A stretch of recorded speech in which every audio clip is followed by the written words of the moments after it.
Question 3 then, about different weak acids. Let's get some highlighting in here. So they're doing a titration to determine concentration of all of these. So the ethanoic acid, we know we've got that of ethanoic acid. It's titrated with our sodium hydroxide, and we know that this is our volume, oops, on screen, that is our volume of sodium hydroxide that we've got. So we have a concentration and we have a volume of sodium hydroxide. We've got a volume of ethanoic. That means that we can do a calculation on the concentration of the ethanoic when it comes around to that. And then we continuously measure the pH with that. So let's have a look at those first two then. So we're going to continuously measure it with a pH meter or pH probe, and this is the just basic titration calculation. So we know how much sodium hydroxide we've got, and we've got a volume times concentration gives you that number of moles.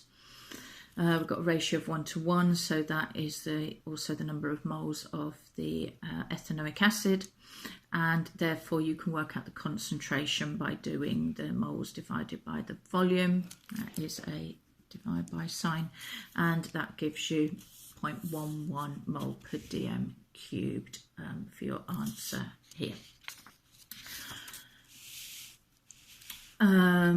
Our indicator will be brilliant yellow because its pH range is within the vertical section. That's a classic type line that you write for your reasoning there.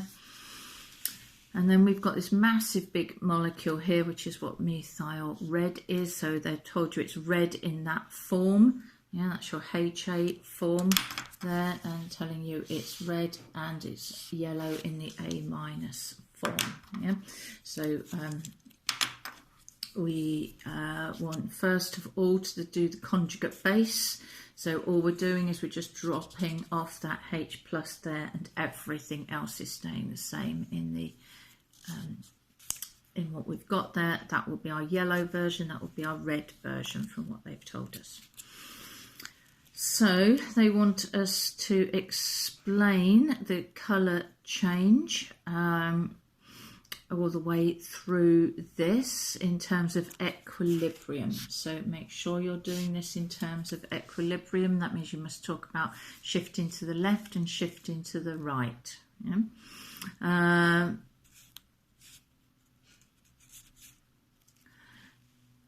So as we begin this, so we're looking at the classic idea in here that we've got this equilibrium. If we add H plus, it will shift to the left and be red.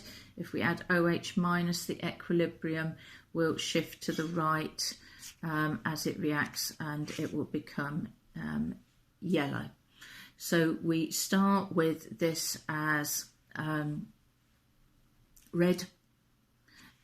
It will become yellow as we add more and more hydroxide to it, and at the end point you'll have equal amounts of both, so you will get orange in that one.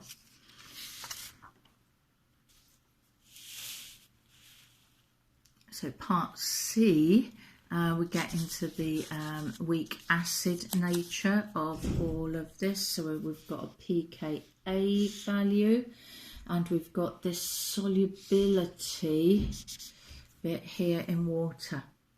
So this is telling us that in water you've got that many grams in a centimetre cubed. So if you want to get this up to decimetre cubed, you're going to have to times that by 1,000, and it will tell you how many grams go into a decimetre cubed.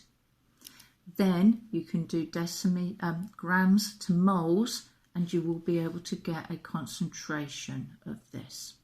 So you're working out what these units mean. Yeah, that's your sort of key point of your question there, or amongst many.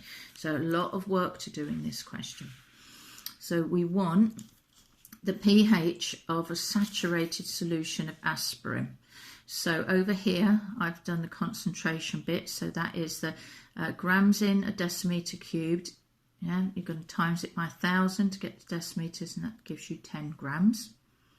So your number of moles is 10 over 180, which is your MR of aspirin, and that means you've got that concentration of, this is your HA concentration that you have got there. So you've got that concentration.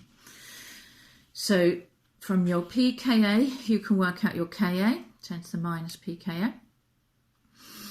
And then it's up to you. You can jump straight to this point if you want to, if that's what you've learned. So for weak acids, the H plus concentration is the square root of the KaHA for the reason above. So we've got our Ka, we've got our HA concentration, so that gives us our H plus concentration. So if we pH it minus the log of it, we will get to 2.33. Remember, this is always 2 decimal places for pH.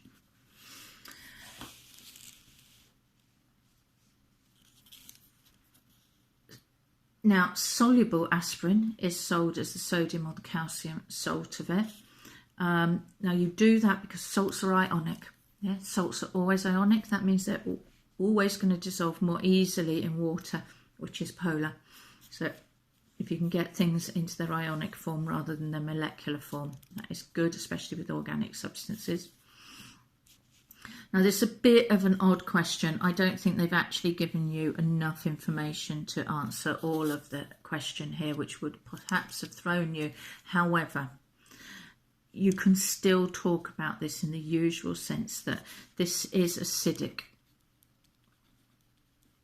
Okay, and in acid, that equilibrium that is at the top of the page will shift to the left, and it will form more of the less soluble aspirin, HA, COOH form, however you want to say it. Yeah, yeah, and this is known to be more irritating. Yeah, however, I'm not sure that they shouldn't have told you that there, because that's not part of the specification to know that, but it's worth remembering.